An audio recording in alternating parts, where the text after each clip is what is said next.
In this video, we're going to create something I didn't even think was possible, an entirely enclosed tarp shelter with a floor and a door from a single 3x3 metre tarp, as well as this weird little slightly flawed shelter I made by accident. So we're going to use a slightly non-square tarp for this, which is 3 by 2.9 metres. So if you had a square one, it would actually line up even better. So just to show you how simple this really is, because this shelter can literally be made with 3 pegs and a single guy line in the most extreme basic version. The first step is to peg 2 of the corners out and then add a third peg halfway down one of the other sides, which creates a triangular shape that's pegged down to the ground. So here I've moved the tarp beneath a tree where I've got a guy line waiting overhead, which you'll see in action in just a second. I'm going to take the centre of that side and hang it from the guy line.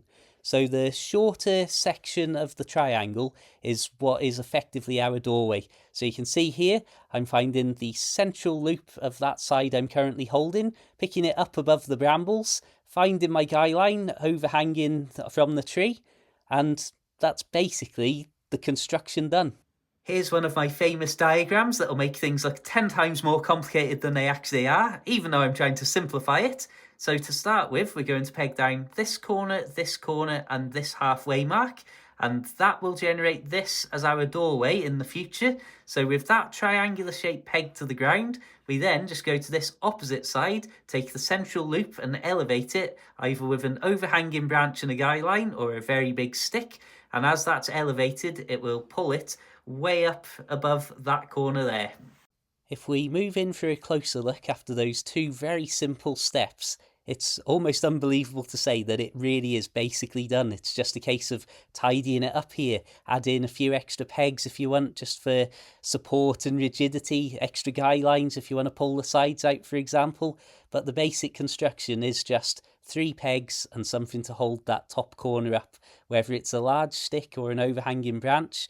You can see here that because it is quite a tall shelter, it's very susceptible to the wind. I didn't think it was particularly a windy day at all as I was building this, but of course, as soon as I pulled that up on the overhanging branch, suddenly it's acting like a sail. So this is where you might want extra guy lines and pegs to keep it from blowing all over you during a windy night, for example.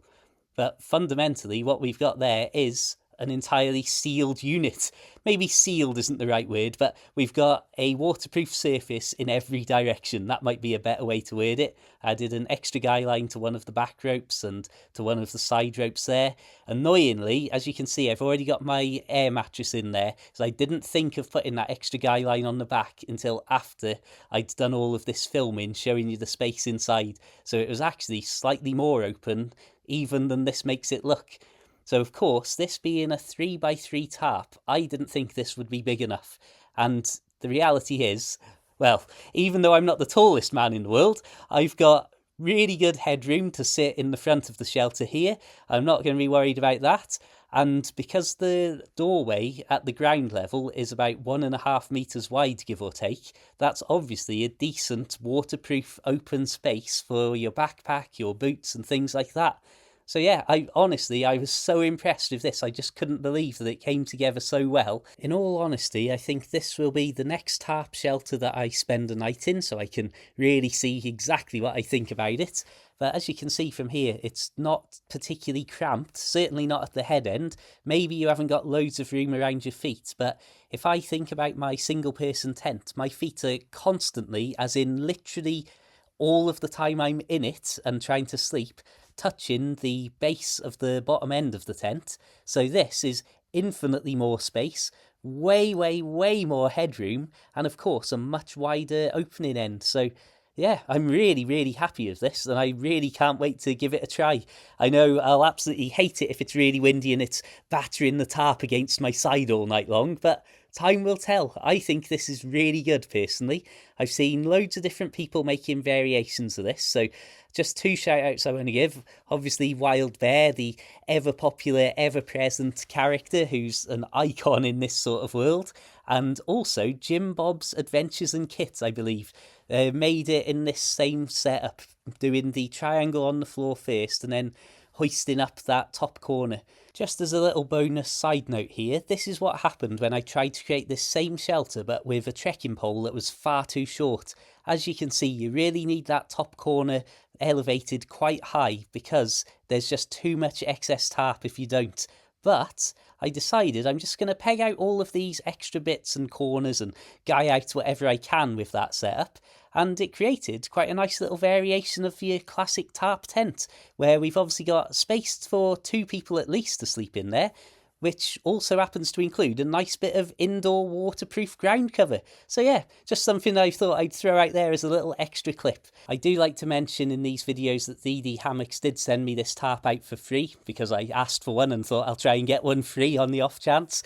They didn't pay me, they didn't ask me to do any of these videos with it. This is just something I like to do. So if you want to help me out and support the channel, please consider becoming a channel member, a PayPal supporter, a Facebook subscriber, or even leaving a super thanks, just like some of my recent supporters. Melissa L, Sean B, C Cole, Dawn H, A Sanford, T Seymour, David D and Kaz G. Thank you very much. The support really helps, and believe me, in these current times it really helps more than ever, you wouldn't believe. So thank you very much for everybody for tuning in, for any support of any kind. It really means a lot. And well, until the next time, keep it tarp worthy, keep it interesting, have a fantastic day, and of course, farewell.